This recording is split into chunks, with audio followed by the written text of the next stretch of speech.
All right, folks, welcome to the GreenCourt Connections podcast. I'm your host, Jay Bland, Chief Growth Officer here at GreenCourt. GreenCourt Connections exists to help connect our listeners to the hardworking folks that work in and interact with government agencies and court systems every single day. We've got a very special guest today for you, one that has positively impacted his organization and the citizens of his state for many, many years. I want to welcome Jim Fleming, the director of the child support section of the North Dakota Department of Health and Human Services. Jim, thanks so much for being here with us today. Jay, thanks for the invite to join GreenCourt Connections and visit with you. I appreciate that. You know, we're going to kick things off here with kind of a softball question. And I must say, I've already done Medora in the middle of the summer. So your answer cannot be Medora in the middle of the summer. And I bet a lot of our listeners will remember that NCCSD conference very well. That was a lot of fun. My highlight from that week was the steak fondue. I've been thinking about that ever since we left. Well, now you didn't warn me that when you asked me what people should do when they come to North Dakota, you were going to take number one item off the list, man. So I won't say Medora during the fall or during the summer. I'll say, how about Medora in the spring or in the fall? But, you know, there's a lot of great things to do. There's a lot of great things to do in North Dakota. If you're a farm, you know, I can't say I was a farm kid. I was second generation farm kid, but we still went out at harvest time. And when you're out there in the field and they're combining grain, I mean, there's a smell in the air that just spells fall, and it's rigorous outdoors. It's healthy. I know you're an outdoors kind of guy. It's just a great breath of fresh air. You know, North Dakota's got tucked away little ravines and hills where you've got forest and lakes. I mean, it's a beautiful place to go. But for those not like yourself who did have the pleasure of joining Medora, I got to say that is a great place to be. You know, you've got the 100 and some year old hotel you can stay at, the classic, or you can stay in the new build, the Pitchfork Fondue.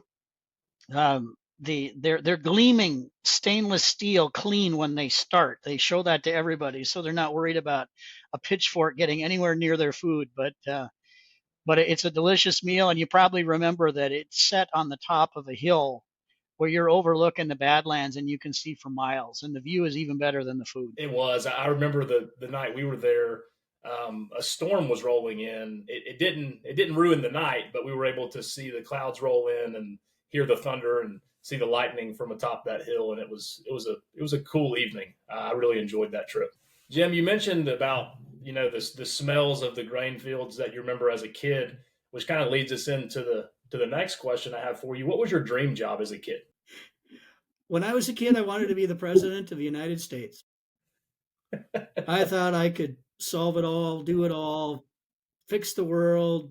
You know, I had a pretty high regard for how I would run government much better if I had the job as president. Of course, in that day, it was more like being the king. That's not a surprising answer, Jim. And I think funny comparison, maybe our level of aspirations as kid. I wanted to be the trash man. I saw these guys ride by on the trash truck and they were able to hang off the back and it looked like so much fun.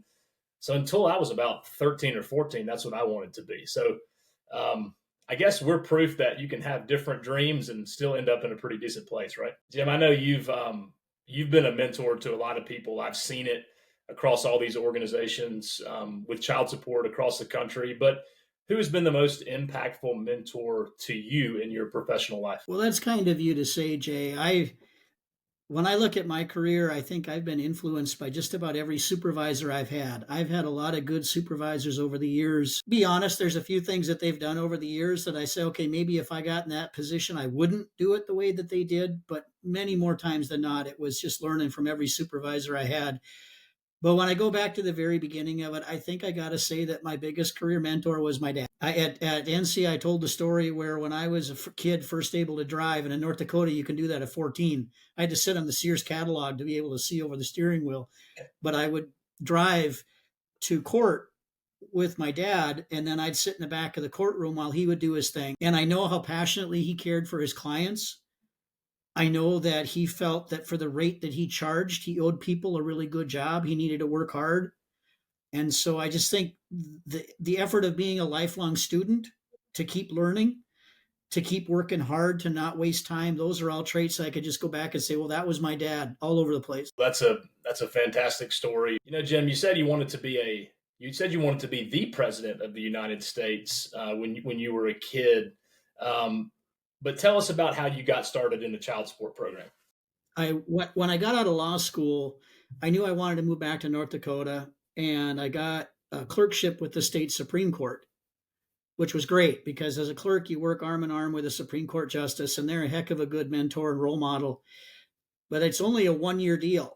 And they find your successor within the first month that you're working, just in order to avoid the temptation of hanging around for more than 1 year. So I was a week from being unemployed, and the only job I could get was in the general counsel division of the attorney general's office. Now, at that time, I was ready to be the next Clarence Darrow. I went to law school. I interned at the U.S. attorney's office. I was going to be a big time prosecutor, litigator, but when you got to put a meal on the table, you're not too picky. So I went in the general counsel division, and they had this stack of folders on the desk, and they said, well, here are your client portfolios. Because in the attorney general's office, they used a pool system. So, I had a bunch of different agencies as clients, and one of them was child support. And I'd worked on a couple of Supreme Court appeals with regard to the child support guidelines and some other things. So I knew a little bit about child support, but I started working in that area, and I got to get along really well with the last two directors, and so it worked out really well with them. And when the director was reaching an age where they were doing some succession planning, they created a deputy position, and I moved into that. And then 21 years later, here we are. It's so interesting to hear all the different directors that you and I both get to interact with. It's so interesting how different their stories are when it comes to how they got into the child support program. I think it's probably no surprise, since your dad was your mentor, that you ended up going the law school route, right? And now, your clients, instead of having specific private clients that you work with in the courtroom, your clients are all the children and families across the state of North Dakota that need your help. So that's a great story. Speaking of, you talked about. Well, it's funny you mentioned that, Jay. Jay, it's funny you mentioned that because my dad used to litigate against child support all the time. And when he found out I was going to go over there, he said, what in the world are you doing? Here I was, the prodigal son. It's like Darth Vader going to the dark side. He said, what are you doing? And I told him, I said, Dad, I can do more good from within for that program than you could do in 100 cases. And I do think after a few years of me in that gig, I think he agreed that was probably true. That's interesting. And you talk about the impact that you told him you were going to have on the program.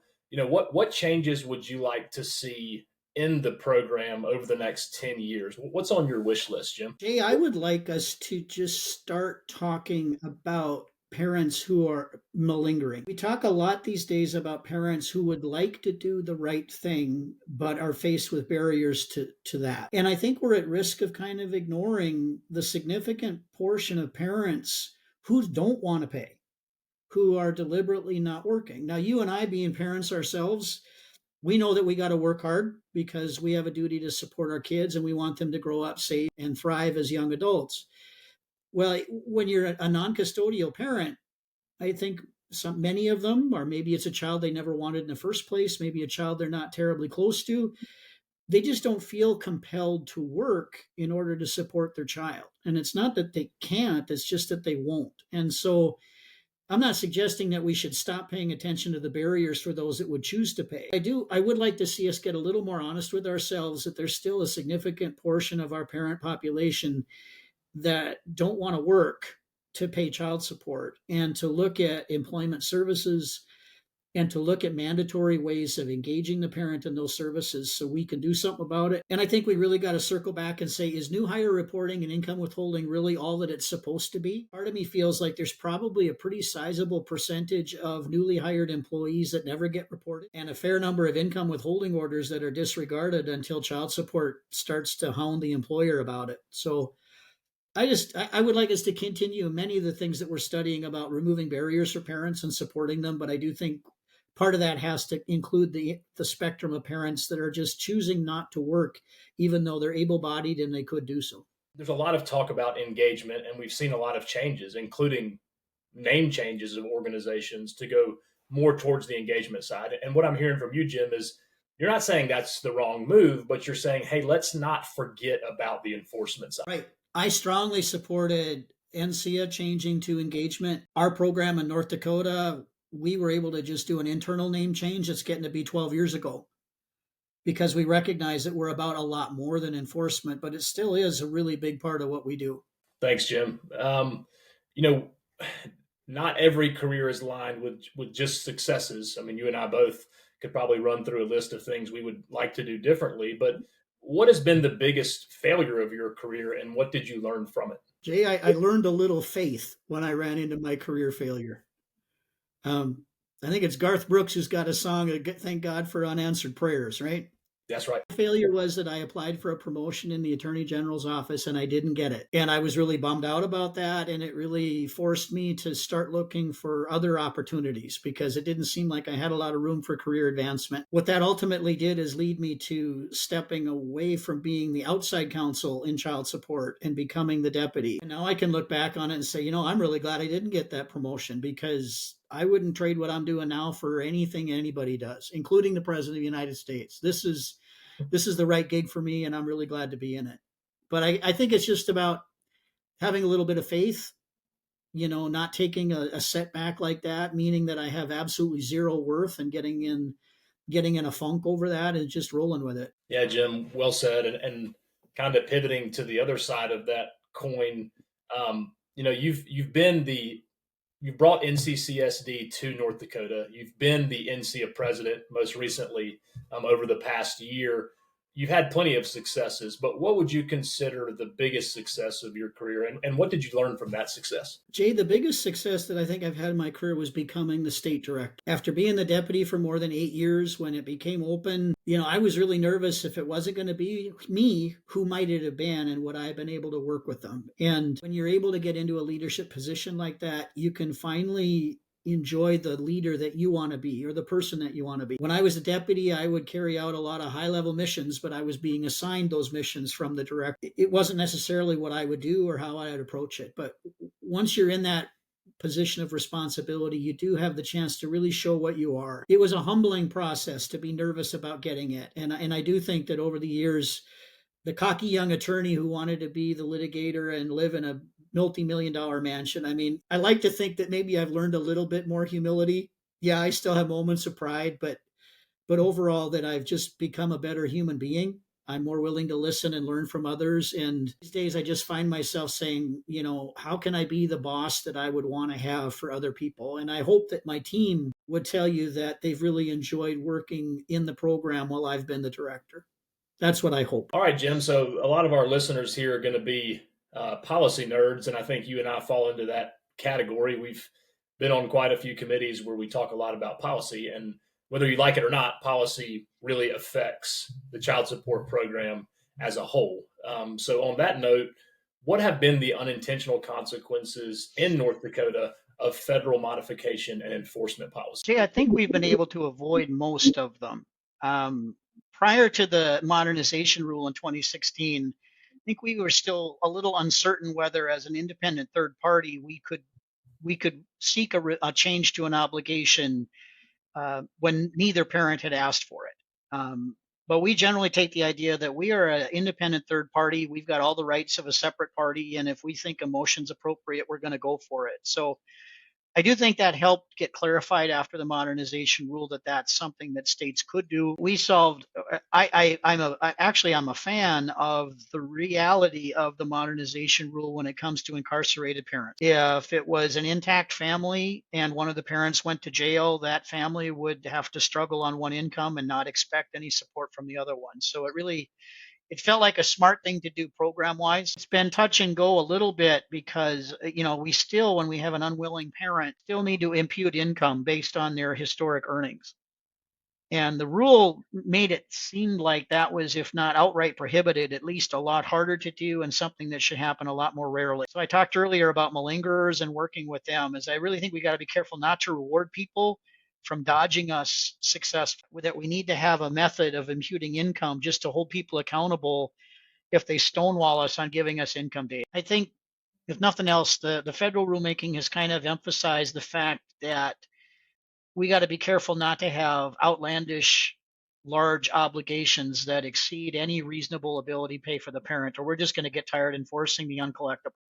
Yeah, Jim, all good points. And I always enjoy listening to you talk about policy. just with your background and experience. Moving into the last couple of questions we have for you, Jim. At the end of the leadership symposium last year at NCIA, which was your final act as the president of NCIA, you talked a lot about what your legacy wanted to be, how you wanted people to remember you. Would you mind giving our listeners just a taste of what you want your legacy to be? I'm just a child support worker. I've been having the good fortune of being in managerial roles in child support for 21 years, and I've tried to learn as much as I can over that time, and I'm not inclined to sit quietly. And so when you speak up, but you frequently know what you're talking about, maybe not all the time, but then people volunteer you to be on committees and boards and whatever. And I've just found a lot of professional fulfillment being active in organizations like NC and NCCSD, and there's nothing unique to me that led to that. I mean, anybody who's in child support, I mean, they're passionate about what they do and they're really engaged in it. When they look for those leadership opportunities and those participation opportunities, it just starts to build momentum. And before you know it, you're recognized nationally as being one of the folks in your state that people can go to with questions. And it's just really rewarding to know that it's not just a job, but it's a career. And so I feel I feel like a legacy of mine is to work in child support for the million families that I'll never meet that nevertheless benefited from some of the work that I've done. I feel that. And I think I'm surrounded by other child support professionals who feel the same way. So maybe my legacy is just to encourage people to be proud of what we do and to feel good that we are improving the lives of American children, even if sometimes we get yelled at because we're either too mean or not mean enough. Well said, Jim. And just thinking about the short few years I've known you, if somebody were to ask me how I remember you, it's 3 words come to mind: honesty. I think you're always honest, sometimes to a fault, but you're always going to be honest. Secondly, you're always prepared. No matter what you do, you are going to be prepared. You're going to be the most prepared person in that room. And lastly, passionate. There's no doubt you're passionate about what you do and what your team does, and the good work that you do for the citizens of your state. So those are the 3 words I would use to describe you. I appreciate that a lot. I guess I kind of felt that when recently I had the chance to testify to Congress on behalf of the program and just tell them honestly what was going on and why it was going to impact families, and just try to be there and hopefully obtain some support among the congressional members about fixing the problem. Tell us a little bit more about that, Jim. I know that kind of came up here recently. How was that trip? How was that experience? It was exhilarating and it was intimidating all at the same time. From the get-go, it was clear that I was speaking on behalf of my state. But I also knew that what I found out is there weren't going to be, it wasn't a matter of having everybody as a witness. I was invited essentially to offer a national perspective. And so I felt that responsibility, and I was really glad to get feedback from NCIA and NCCSD leaders on my testimony. It was not, they didn't endorse my testimony, but they certainly helped frame it. But trying to take such an issue that's complicated and put it into legislative testimony is hard, because legislative attention spans are short. They have to be, because they're fixing every problem in the world, not just the child support problem. So you got to be quick. It's not easy to describe the FTI contractor issue and tribal parity in a few minutes, because it gets deep into one of the most complicated sections of the Internal Revenue Code that there are. But I got the invite to do it, and that was exhilarating, intimidating, and I started getting to work on the testimony, and that took a long time over the Thanksgiving holiday to kind of crunch that out. And I'm not kidding, I filed it by the 1 p.m. deadline on Monday, because they had a 48-hour deadline ahead of time. So I filed it by 1 o'clock Central on Monday. And then the next thing I did is I resaved my testimony and I start chopping it up for my 5-minute presentation. You've heard me speak publicly enough to know Jim can make a point when he has to, but it's not natural to be that short. I sat there and I rehearsed and I timed myself to get it down under 5 minutes, and it was brutal. So when all that work was done, like Tuesday at noon, and I had a few hours at home before I got on the plane, it was like a little bit of a relief, because that prep work had been done. And come hell or high water, it was going to get delivered, and essentially I was going to read the remarks at the hearing. But then when the members started talking, the chairs started out with 5 minutes of prepared remarks. And they talked about how important the child support program is. Both the majority and minority both did that. And it was really great to hear that bipartisan support for what we do as a program. And then once the witnesses all did their 5 minutes, and you've got there had to have been 100 clocks in that room, all ticking down from 5 minutes to 0. There was no possible way to forget that you were running long, right? So I got done. I think it was 5:02 or something. It had just hit the zeros when I was wrapping up thanking the committee. And then we all got done, and then they started posing the questions. And, I'd been told that even though they all get 5 minutes each for supposed questions, it frequently is 4 minutes of speech and 1 minute of question. And some of them were that way. But I think what really brought it home in that hearing for anybody who hasn't watched it is, how what we're about is we're about children. We're about helping children. One of the 5 witnesses was a custodial mother who only got support when she got it through the federal tax offset process. And she brought in her little 3-month-old boy. And essentially, he was there to show that this is the kind of child who's not going to get support if Congress doesn't fix this problem. And that little 3-month-old had charmed the heart out of every committee member, male and female, on both sides of the aisle. So that was just brilliant, because at that point, it's like, we need to help this young man. How can we do it? Let's solve this today. It was really you could feel that it became a personal issue for the members when they saw that little kid, and those members were in a position to help make sure that he gets some support. That's awesome to hear. So it was quite a day. Yeah, it sounds like it, Jim. When I heard that, the program was going to have that opportunity to speak, and then I heard it was you that was going to speak, that all just made a lot of sense. I have not watched it yet, but I am going to watch it. I know everybody appreciates the preparation you put in to that hearing.